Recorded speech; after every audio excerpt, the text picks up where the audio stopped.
سڵاوتان لێبێت ئەوەی کە دەیبێنن دیمەنی تەقینی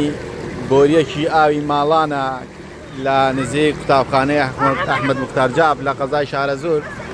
کە زیاتر لە کاتژمێرێکە بەردەوام ئەم ئاوە بەو جۆرە دەڕژێت و لە شەقامەکەشەوە ئاو هەڵدەقڵێت. ئەمە کە دەیبینن لە کاتێکدایە دوێنێ فەرمانگەی ئاوی قەزای شارەزور سەرچاوی ئاوی بێسانسووری پاک کردەوە و وا بڕیار بوو ئەمڕۆ دوای ڕووناکبوونەوەی ئاوی سەرچاوەکە ئاو بەسەر ماڵانی قەزای شارەزوردا دابەش بکرێت.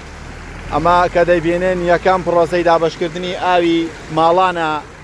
کە بۆ کاری بەهۆی دابەشکردنی ئاوەکەوە لێرە لەم جێگەیە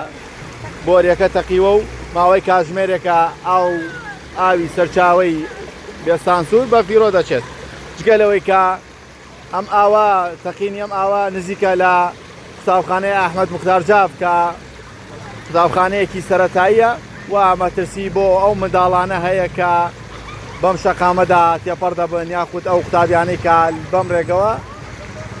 داخلی ناو مەکتەب دەبن و یاخود دەگەڕێنەوە بۆ ماڵەوە.